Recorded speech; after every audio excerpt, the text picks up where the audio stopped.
పిల్లల్ని ఎంతో బాధ్యతగా పెంచాలనే ఉద్దేశంతో ఏర్పాటు చేసినటువంటి ఈ కార్యక్రమమే సుమన్ టీవీ ఫ్యామిలీ వాల్యూస్. ఈ కార్యక్రమానికి అతిథిగా విచ్చేశారు పూజారి నాగేశ్వరరావు గారు. సార్ నమస్కారం. ఒకసారి మరి వీడియో చూద్దాం సార్. నాకు మా నాన్నే హీరో, కానీ అదే హీరో నా తాతయ్యకి విలన్గా మారిన రోజు నాకేమీ అర్థం కాదు.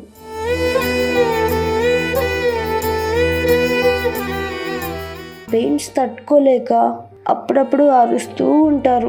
మా తాతయ్య అరిచినప్పుడల్లా మా డాడీకి ఇరిటేషన్ వస్తుంది. ఆ ఇరిటేషన్లో అరవద్దు అని చెప్పి ఇష్టం వచ్చినట్టు మా తాతయ్యని కొడతారు. ఆయన కళ్ళల్లో నీళ్లు చూస్తే నా గుండె పగిలిపోతుంది.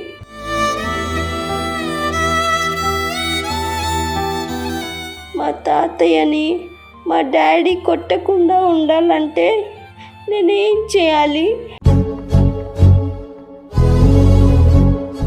నువ్వు మీ నాన్న మీద వైలెన్స్ చేస్తున్నావు అంటే నథింగ్ బట్ నీ పిల్లగాని జీవితాన్ని ఖరాబ్ చేస్తున్నట్టే. పిల్లగాని మనసులో ఏముంటుంది, వీళ్ళు ఎట్లా తయారవుతారంటే అరే తప్పు కదా, అరే కొట్టద్దు కదా అనేది ఒక ఫస్ట్ బాధ. ఈ బాధ నుంచి ఏం చేయలేకపోతున్నా డిప్రెషన్లోకి వస్తారు. ఆ డిప్రెషన్ నుంచి వైలెన్స్కి వచ్చేస్తారు. ఏం నేర్చుకుంటారు, ఓహో నాన్నని కొట్టచ్చా, వీడు రేపు వీడు దంచడం స్టార్ట్ చేస్తారు. భారతదేశంలో ఎదగటం అంటే ఏంటి, డబ్బు సంపాదించడం, కాలు కొనుక్కోవటము, బట్టలు వేసుకోవడం, ఇవన్నీ ఎదగటం. ఈ ఎదిగే క్రమంలో మనం పిల్లలకి విలువలు నేర్పడం మర్చిపోతాం. కుటుంబం అనేది ఒక పాఠశాల. కుటుంబంలో 80% నేర్చుకుంటారు, స్కూల్లో ఓన్లీ 20% నేర్చుకుంటారు.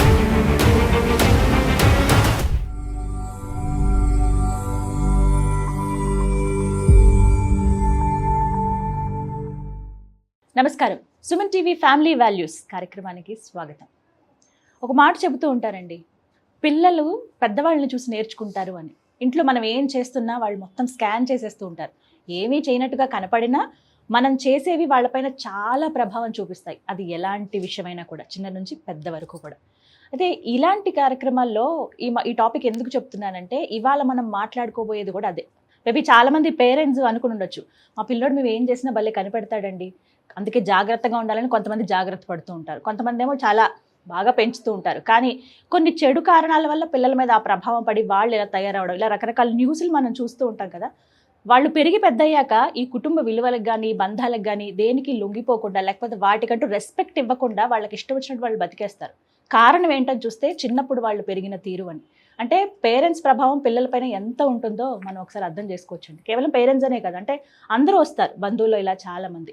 ఇలాంటి వాటిని మనం ఇంకా పెంపొందించాలి, ఒక రెస్పెక్ట్ఫుల్గా ఉండాలి. ఫ్యామిలీ రిలేషన్స్ అనేవి పిల్లల్ని ఎంతో బాధ్యతగా పెంచాలనే ఉద్దేశంతో ఏర్పాటు చేసినటువంటి ఈ కార్యక్రమమే సుమన్ టీవీ ఫ్యామిలీ వాల్యూస్. ఒక మంచి మెసేజ్ ఇద్దామనే ప్రయత్నంలో భాగంగా ఏర్పాటు చేసిన ఈ కార్యక్రమానికి అతిథిగా విచ్చేశారు పూజారి నాగేశ్వరరావు గారు. ఒక అడ్వకేట్గా మనందరికీ వారు సుపరిచితులు, అంతేకాదు సైలాజిస్ట్ కూడా. సార్ నమస్కారం. యాజ్ యూజువల్ ఎప్పుడు ఫ్యామిలీ వాల్యూస్ గురించి మనం రెస్పెక్ట్ ఇవ్వాలని చాలా గొప్పగా చెప్తూ ఉంటాం. ఇందాక నేను అన్న మాట ఎంతవరకు కరెక్ట్ అని మీరు అంటారు సార్? అంటే పిల్లలు పెద్దవాళ్ళని చూసి నేర్చుకుంటారు, ఆ ప్రభావం పడుతుంది, అవి పెరిగి పెద్ద అయ్యాక అవే వాళ్ళ లైఫ్లో అవి ఉపయోగపడతాయి అని అంటే కనుక యాక్సెప్ట్ చేస్తారా? 100% అది. సో మనకి ఇంట్లో ఏం నేర్పుతామో అదే నేర్చుకుంటాం మనం. అందుకే మనం ఎప్పుడైనా కూడా ఒక కుటుంబాన్ని రిఫర్ చేసేటప్పుడు వాళ్ళ తండ్రి ఎవరు, వాళ్ళ తాత ఎవరు, ఇట్లాంటివి మాట్లాడుతున్న పూర్వకాలంలో. ఇప్పుడు అంటే మనకు అంత లాంగ్ లాస్టింగ్ కెరీర్ ఎవరికి లేదు కాబట్టి, కుటుంబాలు లేవు కాబట్టి, ఎప్పుడైనా కూడా నిత్య జీవితంలో పిల్లలు ఎప్పుడు కూడా తండ్రిని తల్లిని అనుకరిస్తుంటారు. వాళ్ళు చెప్పే మాటల్ని బట్టే వీళ్ళ ఎదుగుదల, వీళ్ళ పెరుగుదల ఉంటుంది. నేను ఒక దగ్గర విన్నాను సార్, అంటే బాల్యం ఆ టైంలో వాళ్ళ మనస్తత్వం ఎలా ఉంటుందంటే, ఒక తడి వెట్ కాంక్రీట్, ఒక తడి సిమెంట్ లా ఉంటుంది. మీరు ఏవైతే వేస్తారో దాంతో అలా గట్టిపడిపోతుంది, తర్వాత మీరు అది ఏం చేసినా ఇంకా అది మారదు అనేది చదివాను సార్. 100% సత్యం అది. అందుకే నేను ఎప్పుడు కూడా చాలా మందికి పిల్లల్ని కొట్టద్దని, తిట్టద్దని, లేకపోతే వాళ్ళ మూట చెడు అలవాటు చేయొద్దని. చాలా మంది ఇప్పుడు ఇంట్లో కూర్చొని పిల్లల ముంగట డ్రింకింగ్ చేస్తుంటారు, లేకపోతే వాళ్ళ ముంగట సిగరెట్లు తాగుతుంటారు. ఆ చిన్నప్పటి నుంచి వాళ్ళ ముంగటనే చాలా కుటుంబాలలో నేను ఓపెన్గా చెప్పేది ఏంటంటే భార్యాభర్తలు గొడవ పెట్టుకోవడం అనేది వెరీ కామన్. ఓకే, ఒక్కొక్క సందర్భంలో ఆ కుటుంబం మీద ఆధారపడి ఉంటుంది. కానీ చాలామంది డొమెస్టిక్ వైలెన్స్ చేస్తుంటారు అమ్మాయిల మీద. ఎందుకంటే ఆ ఆడపిల్లల్ని గౌరవించకపోవటము, వాళ్ళని చులకన చేసి మాట్లాడడము, వాళ్ళకి ఏదో రైట్స్ లేనట్టు మాట్లాడడం, అంటే బిహేవియర్ ఎగెన్స్ట్ ద ఉమెన్ అనేది మన కుటుంబాలలో సర్వసాధారణం. అట్లా మనము మాట్లాడడం ద్వారా ఆ పిల్లలకి ఏమైపోద్ది అంటే ఓహో ఇది కల్చర్ ఏమో అనేది అలవాటు అయిపోయి వాళ్ళు కూడా అట్నే బిహేవ్ చేస్తుంటారు. ఇలాగే ఉండాలి. మనం పిల్లల ముంగట మన ఇతర కుటుంబ సభ్యుల్ని గౌరవించడం నేర్చుకుంటే, ఇతర కుటుంబ సభ్యుల్ని ప్రేమతో మాట్లాడడం నేర్చుకుంటే, వాళ్ళకి ఏమైనా కష్టం వచ్చినప్పుడు నిలబడటం నేర్చుకుంటే పిల్లలు అదే నేర్చుకుంటారు. ఓహో కుటుంబం అంటే ఇదా, ప్రేమతో మాట్లాడాలా, ఆ రిలేషన్షిప్ రెస్పెక్ట్ ఇవ్వాలా అనేది తెలుస్తుంది. మనం ఏం చేస్తుంటామంటే మనం ఉన్న రకరకాల తెలిసో తెలియకనో బిజీ షెడ్యూల్నో మనం మన ఇండియాలో ఎగెయిన్స్ట్ ఉమెన్ మనం వైలెన్స్ చేస్తుంటాం. వాళ్ళని నేమ్ కాలింగ్, ఇష్టం ఉన్నట్టు పిలవటము, వాళ్ళకి రెస్పెక్ట్ ఇవ్వకపోవటము, వాళ్ళని ఒక పని మనుషుల కింద చూడటము, ఇట్లాంటివి చేస్తుంటాం. ఆ కల్చర్ అనేది మనం మార్చాలి అంటే ఫస్ట్ మనం మారాలి అని చెప్తాను. అంటే పెద్దవాళ్ళు ఎవరైతే ఉన్నారు, ఫర్ ఎగ్జాంపుల్ తండ్రి ఉన్నారు, తండ్రి ఎవరైతే తాతగారు కావచ్చు, అమ్మమ్మ నాన్నమ్మ వీళ్ళు ఉన్నప్పుడు వాళ్ళతో ఎలా బిహేవ్ చేస్తున్నారు? తాత పోస్ట్ అనేది భారతదేశానికి ప్రధానమంత్రి ఎట్లనో కుటుంబంలో తాత పోస్ట్ అంత ఖతర్నాక్ పోస్ట్ అది. ఎందుకంటే ఒక వ్యక్తి తన జీవిత కాలంలో ఒక 60 సంవత్సరాలు గడిపాడంటే ఎన్నో అనుభవాలు, ఎన్నో విషయాలు, త్యాగాలు అన్నీ నేర్చుకుని ఉంటారు వాళ్ళు. ఒక కరెక్ట్ చెప్పాలంటే ఏంటంటే మనకు వజ్రాల నిధి అనటాలు. ఎందుకంటే వాళ్ళు ఒక విషయాన్ని ఎట్లా హ్యాండిల్ చేయొచ్చు, ఏం జరుగుతుంది అనేది వాళ్ళ ఎక్స్పీరియన్స్. 60 సంవత్సరాలు నాన్ స్టాప్గా వాళ్ళు గడిపారంటేనే వాళ్ళ జీవితంలో ఎన్నో కష్టాలు, నష్టాలు, తర్వాత ఎన్నో విషయాలు చూస్తుంటారు. కాబట్టి వాళ్ళ దగ్గర నుంచి మంచి అయినా చెడైనా నేర్చుకోవడం చాలా ఉంటుంది. ఇప్పుడంటే మనిషి టెక్నాలజీని ఆధారపడి ప్రధానికి గూగుల్ అడగడం నేర్చుకుంటూ, కానీ ఒకప్పుడు వీళ్ళంతా మన గూగుల్స్. నిజం సార్. అలా ఒక తాతగారి మనవడు చాలా ఆవేదనతో ఒక వాయిస్ నోట్ మనకి పంపించారు సార్. అది ఒక ద్వారా మనం ఇలా ప్రజెంట్ చేశాము. ఫస్ట్ నేను విన్నాను, అది నాకు చాలా బాధ అనిపించింది. ఇప్పుడు మళ్ళీ వినాలన్నా బాధపడమంటారు. అయితే బాధని కాదు కానీ మీ ఒపీనియన్ చెప్పమంటాను డెఫినెట్ గా. ఇది చాలా మంది కనెక్ట్ అయ్యే వీడియో డెఫినెట్ గా. ఒకసారి మరి వీడియో చూద్దాం సార్.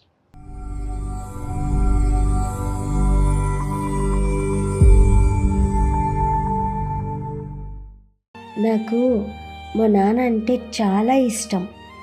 నాకు మా నాన్నే హీరో, కానీ అదే హీరో నా తాతయ్యకి విలన్గా మారిన రోజు నాకేమీ అర్థం కాదు. మా తాతయ్య అంటే నాకు చాలా ఇష్టం. చిన్నప్పుడు ఆయన నాతో కథలు చెప్పేవారు, నన్ను స్కూల్కి తీసుకెళ్ళేవారు. నాకు భయం వచ్చినప్పుడు ఆయనే నాకు ధైర్యం. ఇప్పుడు ఆయనకి హెల్త్ బాగోలేదు, బాడీ మొత్తం పెయిన్స్ అంటుంటారు. ఆ పెయిన్స్ తట్టుకోలేక అప్పుడప్పుడు అరుస్తూ ఉంటారు. మా తాతయ్య అరిచినప్పుడల్లా మా డాడీకి ఇరిటేషన్ వస్తుంది. ఆ ఇరిటేషన్లో అరవద్దు అని చెప్పి ఇష్టం వచ్చినట్టు మా తాతయ్యని కొడతారు. కొట్టిన తర్వాత మా తాతయ్య ఏం మాట్లాడు, ఏడుస్తూ పడుకుంటాడు. ఆయన కళ్ళల్లో నీళ్ళు చూస్తే నా గుండె పగిలిపోతుంది. అది చూసినప్పుడల్లా నాకు చాలా బాధేస్తుంది. ఎందుకంటే మా తాతయ్య మా డాడీకి ఫాదర్ కదా. ఒక సన్ తన ఫాదర్ని ఇలా కొట్టడం తప్పు కదా. మా తాతయ్య ఏడ్చేటప్పుడు మా డాడీ నాకు విలన్లా కనిపిస్తాడు. నాకు మా డాడీని కొట్టాలనిపిస్తుంది కూడా, కానీ నేను చిన్నపిల్లని కదా, ఏం చేయాలో నాకు తెలియదు. నేను అన్నం కూడా తినలేకపోతున్నాను. మా తాతయ్యే గుర్తొస్తున్నాడు. పడుకున్నా నిద్ర రావటం లేదు. మా తాతయ్య ఏడుపే మళ్ళీ గుర్తొస్తుంది. మా తాతయ్యని మా డాడీ కొట్టకుండా ఉండాలంటే నేనేం చేయాలి? ఇలా కొట్టడం నిజంగా తప్పు కదా. చాలా ఎమోషనల్ స్టోరీ. ఒక చిన్న బాబు ఎంత కదిలించింది ఆ వీడియో నిజంగా. అంటే తను తాపత్రయం చూడండి, ఏం చేయాలి నేను అంటే తన ఏజ్ కి ఏం చేయాలి నిస్సహాయస్థితిలో ఉండిపోతారు కదా, వాళ్ళకి ఎన్నో చేయాలంటుంది పాపం. ఏం చేయాలని నిస్సహాయస్థితి ఉంటుంది. ప్రధానంగా మనం అందరం నేర్చుకోవాల్సిన విషయం ఏంటంటే, పిల్లలు అనేవాళ్ళు అద్దం లాంటి వాళ్ళు. నువ్వు ఎట్లా తయారయ్యి అద్దం ఉంటుంటారు అట్లా కనిపిస్తారు, అంతే. సింపుల్ లాజిక్ అది. సో నువ్వు ఏదైతే ఇస్తావో వాళ్ళకి అదే అలవాటు అయిపోతుంది. భారతదేశంలో చాలామందికి ఈ కౌన్సిలింగ్ అనే వ్యవస్థ లేదు. ఓకే, ఎందుకంటే ఫారిన్ కంట్రీస్లో కౌన్సిలింగ్ అనేది చాలా ఇంపార్టెంట్. ఎందుకు మన భారతదేశం లేదంటే ఏంటంటే, ఇది కౌన్సిలింగ్ అనేది ఇంతకుముందు పెద్దవాళ్ళు చేస్తుండే ఇంట్లో. ఎగ్జాక్ట్లీ సార్, నిజం అది. మనం పర్ఫెక్ట్గా చెప్పాలంటే ఏంటంటే భారతదేశ కుటుంబ వ్యవస్థ అనేది పర్ఫెక్ట్గా ఉంటుంది. ఒక కుటుంబాన్ని తీసుకుంటే ఇంట్లో చిన్న పిల్లలు ఉంటారు, సంపాదించే వాళ్ళు ఉంటారు, పెద్దోళ్ళు ఉంటారు. Hmm. ఈ పెద్దోళ్ళు ఎవరు మనకు ఇప్పుడు ఈ కథలో తాత కావచ్చు, తాతగారు. వాళ్ళు ఏం చేస్తారంటే ఇంట్లో వాళ్ళు ఒక దశలో కష్టపడ్డ తర్వాత ఒక 60 years వచ్చిన తర్వాత రిటైర్మెంట్ అయిపోయి ఇంట్లో కూర్చొని కుటుంబాన్ని మొత్తం వాచ్ చేస్తుంటారు. Hmm. ఎవరెవరు ఏం చేస్తున్నారు, సక్రమ పద్ధతులు ఉన్నారా లేరా, సక్రమంగా పోతున్నారా లేరా. ఎందుకంటే సంపాదించేటోళ్ళు ఏంటంటే వాళ్ళు ఉరుకుల పరుగుల మీద ఉంటారు. Hmm. వాళ్ళు ఎందుకంటే కుటుంబాన్ని పోషించాలా, సంపాదించాలా, హడావిడి ఇటు పిల్లల్ని ఉంటుంది. చూసుకోవాలి ఆ. కాబట్టి వీళ్ళు కుటుంబం మీద వీళ్ళకి శ్రద్ధ తగ్గిపోతుంది కొద్దిగా. ఎవరేం చేస్తున్నారనే అవగాహన కొద్దిగా ఉండదు. Hmm. ఓకే, ఖాళీ ఉన్నది ఎవరు, ఇంట్లో ఉన్న తల్లిదండ్రులు. కాబట్టి వీళ్ళు ఏం చేస్తుంటారు అంటే మానిటరింగ్ చేస్తుంటారు వ్యవస్థని. Hmm. ఎప్పుడన్నా వాళ్ళు ఇంత కొద్దిగా డల్ ఉన్నా కూడా వీళ్ళు ఈజీగా గుర్తుపడతారు. చిన్నపిల్లలు ఏదైనా స్కూల్కి పోయి వచ్చి డల్ ఉన్నా కూడా Hmm. గుర్తుపట్టి వాళ్ళని దగ్గర తీసుకొని Hmm. వాళ్ళకు ఒక రకంగా ప్రేమతో మాట్లాడడం ద్వారా, వాళ్ళలో ఉన్న భయాలు పోగొట్టడం ద్వారా, నీకేం కాదు, ఏం జరిగింది స్కూల్లో, లేకపోతే ఏం చేసిండు అని ఇట్లా చెప్పడం ద్వారా సలహాలు వాళ్ళు ఇస్తారు, కథలు చెప్తారు, వాళ్ళు చెప్పడం వెంటనే. ద్వారా ఏమవుతుందంటే వాళ్ళ ఓపెన్ అయితే దాని సమస్యను ఎట్లా పరిష్కరించాలని చెప్తారు వాళ్ళు. Hmm. కాబట్టి పిల్లలు ఎప్పుడు కూడా కుటుంబానికి ఆస్తి. Hmm. సో మరి ఆ ఆస్తికి నువ్వు ఎంత మంచిగా చూసుకుంటే వాళ్ళంత వృద్ధిలోకి తెస్తారు నేను. Hmm. నువ్వు వాళ్ళకు దాన్ని ఎంత నెగ్లెక్ట్ చేస్తే నీ కుటుంబం అంతా నెగ్లెక్ట్ అయిపోతుంది. ఆ బాబు కూడా అంటే అది. తట్టుకోలేకపోతున్న విషయం ఏంటంటే పిల్లలు తట్టుకోలేరు. మా పిల్లలు చాలా సెన్సిటివ్ ఉంటారు. మా నాన్నకి ఆయన ఫాదర్ కదా, అంతే. అలా అదే కొడుతుంటే నేను ఇప్పుడు ఆ కల్చర్లో అదే చూడలేకపోతున్నా. నేర్చుకుంటారు వాళ్ళు. ఏం నేర్చుకుంటారు, ఓహో నాన్నని కొట్టచ్చా, Hmm. వీడు దలచడం స్టార్ట్ చేస్తాడు. రేపు పొద్దుల ఈ ఫాదర్ ఏమన్నా అన్నాడు అనుకో, నువ్వు మీ అయ్యని కొట్టినావు కదా, నేను కొడితే తప్పేంది అంటాడు. కథం ఆ మాట వచ్చేస్తుంది. వచ్చేస్తుంది, డిఫాల్ట్గా వచ్చేస్తుంది అది. Hmm. ఇప్పటి నుంచి ఆ పసి మనసు గాయపడి గాయపడి గాయపడి గాయపడి ఫస్ట్ బాధ, అరే ఇది తప్పు కదా అనేది ఒక బాధ. Hmm. ఇది తప్పు జరుగుతుంది, ఈ పిల్లగాడి మనసులో ఏముంటుంది, వీళ్ళు ఎట్లా తయారవుతారంటే అరే తప్పు కదా, అరే కొట్టద్దు కదా అనేది ఒక ఫస్ట్ బాధ.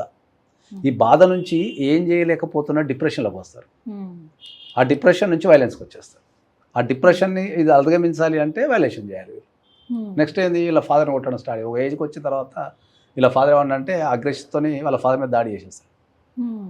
ఏంది అని వీడు అడిగింది అనుకో, నా చిన్నప్పుడు మీ అయ్యను నువ్వు దంచలేదా, ఇప్పుడు నేను దంచుతా కదా అంటాడు. కథం అయితే అంటే ఎలా ఉండాలండి పేరెంట్స్ అసలు పిల్లల ముందు ప్రవర్తించే తీరు, చాలా వాళ్ళకి జాగ్రత్తగా నేర్పించాలి ఉండాలి, అంటే? చాలా జాగ్రత్తగా ఉండాలి. Hmm. ఎందుకంటే రేపు పిల్లలు అనేది ఇంతకుముందు చెప్పినట్టు మన జీవితంలో అత్యంత విలువైన ఆస్తి మన పిల్లలే. Hmm. ఓకే, వాళ్ళను నువ్వు ఎంత జాగ్రత్తగా పెంచుకుంటే నీ జీవితం అంత సుఖంగా ఉంటుంది. Hmm. అట్లా కాబట్టి వాళ్ళ ముంగట వైలెన్స్ చేయటము, Hmm. ఇప్పుడు వాళ్ళకు నువ్వు ఒక బాధ్యతను నేర్పాలా, ఒక ప్రేమను నేర్పాలా, వాళ్ళకు నిలబడటం నేర్పాలా, కష్టంలో సాయం చేయటం నేర్పాలా. Hmm. ఇవన్నీ నేర్పినప్పుడే కదా రేపు వాళ్ళు నీకు అండగా నిలబడేది. Hmm. నువ్వు మీ నాన్న మీద వైలెన్స్ చేస్తున్నావు అంటే నథింగ్ బట్ నీ పిల్లగాని జీవితాన్ని ఖరాబ్ చేస్తున్నట్టే. అది Hmm. ఇక్కడ Reflection. ఎఫెక్ట్ పడుతుంది. Reflection Hmm. 100% పడుతుంది. కానీ ఒకప్పుడులో ఇప్పుడు ముందు జనరేషన్ వరకు చూసుకుంటే సార్, పెద్దవాళ్ళు ఏమన్నా మాట్లాడుతున్నా పిల్లలు అక్కడ కూర్చుంటే, పిల్లలంటే మళ్ళీ ఏంటి 18 ఏళ్ళు 20 ఏళ్ళ వరకు కూడా పిల్లలు అక్కడ ఉంటే మీకు ఇక్కడ ఏం పని, పెద్దవాళ్ళం మాట్లాడుతున్నాం మీరు లోపలికి వెళ్ళండి అని ఒక పద్ధతిని నేర్పించేవాళ్ళు. ఈ రోజుల్లో అలాంటి పరిస్థితి లేదు, అదే ఉందంటారా? చెప్తున్నా కదా. ఈ రోజులలో చాలా మంది ఇప్పుడున్న ప్రస్తుతం ఉన్న సమాజంలో కుటుంబాలలో చాలా మంది చిన్నపిల్లలకు మీ తాత దగ్గరికి పోకనో, ఆ, ఇలాంటి ఓకే, నేర్పిస్తున్నారు. మీ తాతతో మాట్లాడకనో, Hmm. ఓకే, లేకపోతే మీ తాత పెట్టింది తినకనో, లేకపోతే మీ అమ్మమ్మ పెట్టింది తినకనో, మీ నాయనమ్మ పెట్టింది తినకనో, నువ్వు ఆమె దగ్గరికి ఎందుకు పోతున్నావనో అని చెప్తారు. Hmm. వాళ్ళు కుటుంబంలో ఒక భాగమే కదా, Hmm. వాళ్ళ నుంచే కదా వాళ్ళ నుంచే మనందరం. కదా ఇదంతా వ్యవస్థ వచ్చింది. ఆ గౌరవాన్ని మనం నేర్పగలగాల, Hmm. మనం పాటించి మన పిల్లలకు నేర్పగలగాల. అంటే వాళ్ళకి పసి మనసుల మీద నువ్వు ఏదైతే రుద్దుతావో అదే రిఫ్లెక్షన్ ఆఫ్ ద సొసైటీ అంట నేను. ఎగ్జాక్ట్లీ. ఇప్పుడు ఒక పిల్లగాడు ఒక ఇంట్లో ఒక అమ్మాయిని అవమానపరిచిండు అంటే ఏంటంటే వాని జీవితంలో ఎక్కడో జరిగి ఉండాలి. అది వాళ్ళ ఇంట్లో ఎవరో నెగ్లెక్ట్ గురై ఉండాలా, లేకపోతే వాళ్ళ కళ్ళ మూట ఏదో జరిగి ఉండాలి. జరిగినప్పుడే ఇది తప్పు కాదనే బాణం వాళ్ళు వెళ్ళిపోతుంది. కాబట్టి మనకు ఏంటంటే మనం ఎదిగే క్రమంలో, అంటే మనం ఎదగటం అంటే మన భారతదేశంలో ఎదగటం అంటే ఏంది, డబ్బు సంపాదించడము, కార్లు కొనుక్కోవటము, బట్టలు వేసుకోవడం, ఇవన్నీ ఎదగటం. ఈ ఎదిగే క్రమంలో మనం పిల్లలకి విలువలు నేర్పడం మర్చిపోతున్నాం. పిల్లలకు మనం విలువలు నేర్పడం మర్చిపోయి మనం డబ్బు సంపాదన, ఓకే, కుటుంబాన్ని దూరం పెట్టడం, ఆత్మహత్యలు, హత్యలు, పిల్లలు క్రైమ్ రేట్ అనేది పెరుగుతున్నది. ఏదో ఒక బ్యాక్ స్టోరీ ఉంటుంది కదా సార్. డెఫినెట్లీ ఉంటుంది, అదే చెప్తున్నా కదా, డెఫినెట్లీ ఉంటుంది అది. వాళ్ళ కుటుంబంలో వాళ్ళు, మనం ఇంతకుముందు మాట్లాడుకున్నట్టు కుటుంబమే ప్రాథమిక పాఠశాల ఒక వ్యక్తి జీవితానికి. వాడు స్కూల్లో నేర్చుకోవడం కంటే ఎక్కువ వాడు ఒక స్కూల్లో ఇంట్లో. ఇప్పుడు ఒక 100% అనుకో, కుటుంబంలో 80% నేర్చుకుంటాడు, స్కూల్లో ఓన్లీ 20% నేర్చుకుంటాడు. మాతృదేవోభావ పితృదేవోభావ ఫస్ట్ వాళ్ళే కదా. అదే కదా. తర్వాత ఆ తర్వాత ఆచార్య దేవోభవ. ఈ గురువు. సీక్వెన్స్ ఎప్పుడో కనిపెట్టిండు మనకు. అవును.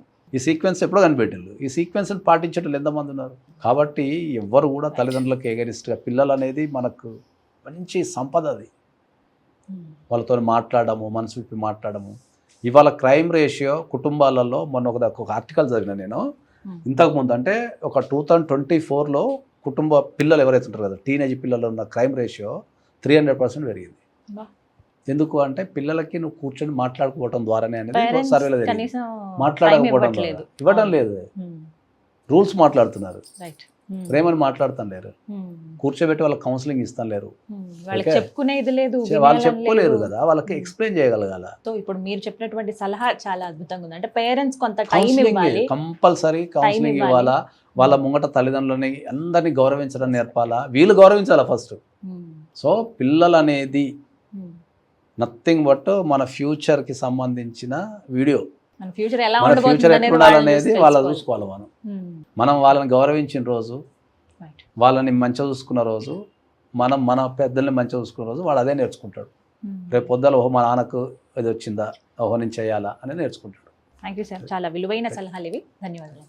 విన్నారు కదా, ఇప్పుడు విన్న ఈ కథ మీలో ఎవరో ఒకరికి ఇది అనుభవిస్తూ ఉండుంటారు డెఫినెట్గా. చాలామంది మాకు ఇదే ప్రాబ్లం అండి, మాకు కూడా మేము ఇలా ఫేస్ చేస్తున్నామనో, కొంతమంది పిల్లలు కూడా రియాక్ట్ అయ్యారండి. అది నాకు ఇంకా ఆశ్చర్యం అనిపించింది. అంటే ఎంత ప్రభావం వాళ్ళ మీద పడుతుందా అని.